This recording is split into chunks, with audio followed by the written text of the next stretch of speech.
Hi, I'm Utsav, a behavior researcher by training and a slow traveler by passion. Postcards from Nowhere is a travel podcast where I condense a decade of travel experiences and explore not just the where, but also the why and how to travel. My stories emerged from slow traveling the less explored parts of the world: Bosnia and Herzegovina, Armenia, Uzbekistan, and even China. At the end of each story, I give practical tips and new ideas about how to travel better. This week, we celebrate Women's History Month and uncover the tragic history of the discovery and naming of one of the most beloved flowers known to mankind, and the systematic denial of the contribution of the woman who discovered it. 1756, France. A 27-year-old mathematician published 2 volumes on integral calculus. This was explicitly presented as a supplement to and extension of the first book on differential calculus.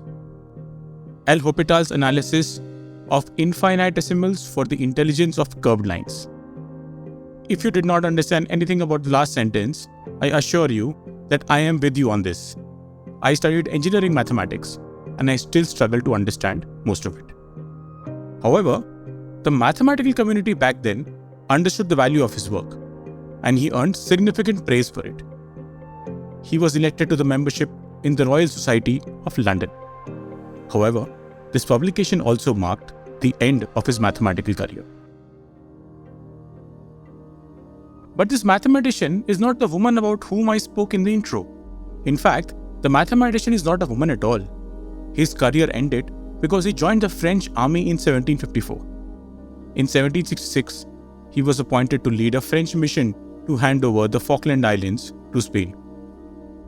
It was also supposed to be a voyage of discovery that was accompanied by a professional scientific team, an astronomer, a cartographer, and a distinguished botanist who went by the second name of Commerson.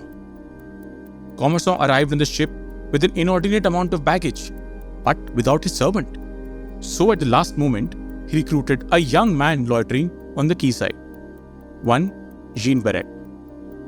As luck would have it, Jean turned out to be an expert botanist who, according to the mathematician-turned-naval officer's account, was brilliant in every sense. He carried the heavy loads through deep forests, up frozen mountains, and through the snows of Magellan Strait. He also proved to be an excellent nurse when Commerson was sick with varicose ulcers. Commerson was so impressed with Jean that he called him his beast of burden.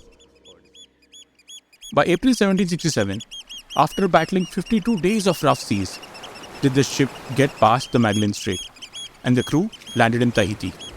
They were completely enraptured by the natural beauty and the gentle and kind inhabitants of the island. Their accounts were so powerful and moving that they proved central to the 19th century French notion of the noble savage, one who is uncorrupted by civilization. The idea of the noble savage was central to French colonialism, and numerous wars were fought with this justification. The Tahiti landing was, however, catastrophic for Jean. He was as is not liked by the crew for his standoffish ways and strange toilet habits. It could have to do with the fact that Jean was actually Jeanne, a woman. Since women were not allowed to serve on French naval missions, the only way for her was to bind her breasts and present herself as a man. What did not help matters was that she was Commerson's long-standing collaborator, housekeeper, and mistress. She was the main beneficiary of his will. As they left Tahiti and landed in Papua New Guinea, Jeanne was waylaid and gang-raped by the crew. The expedition arrived in Mauritius in November 1768, and Commerson and Jeanne were asked to stay on the island to explore its natural history. Jeanne was pregnant by then, and it was unclear if the orders were to avoid a scandal or they stemmed from a genuine desire to explore the island. Unfettered, they collected mineral samples from unexplored volcanoes and made records of the many forms of endemic wildlife on the island. Commerson's health continued to decline, and in 1773, at the age of 45, he died.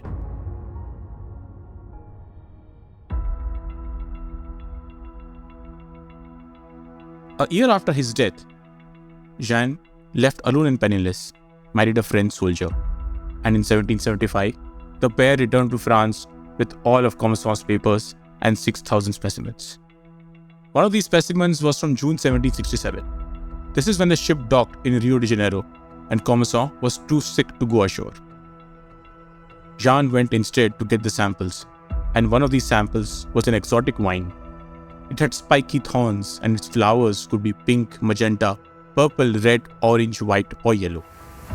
Commerson named it after the ship's commander, the mathematician turned naval officer Louis Antoine de Bougainvillea, and we know it as Bougainvillea. What remains forgotten is that it was actually Jean that discovered and brought the sample. What remains forgotten that it was actually Jean that discovered and brought the sample. And only when she returned with all the papers and specimens, she was acknowledged as the first woman to circumnavigate the globe.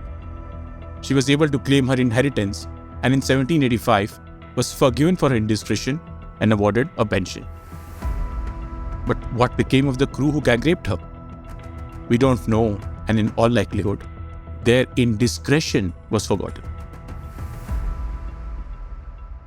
Today, 1735 specimens, including 5 herbarium specimens of Bougainvillea, are listed under Commerson's name at the French National Museum of Natural History.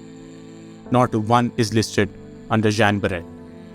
While over 70 species are named in the honor of Commerson, only one, Soranem barrettei, honors Barret. In the Ibis trilogy of books by celebrated writer Amitav Ghosh, the first book, Sea of Poppies, has a character named Paulette Lambert.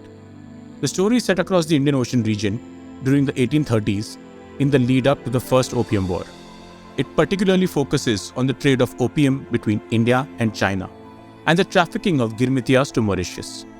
Paulette, who is an orphaned daughter of a French botanist from Mauritius, is a character who is suffocating in British society.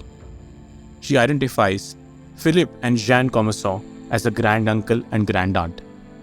Jeanne Commerson, or as a maiden name would go, Jeanne Barret. The legacy of Jeanne Barret, the woman who sailed across seas, is now an interesting piece of trivia in Sea of Poppies, a piece of historical fiction.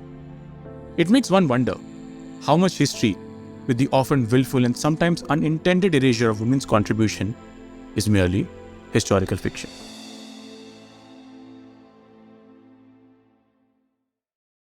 If you like this podcast, don't forget to check out other interesting podcasts on the IVM network.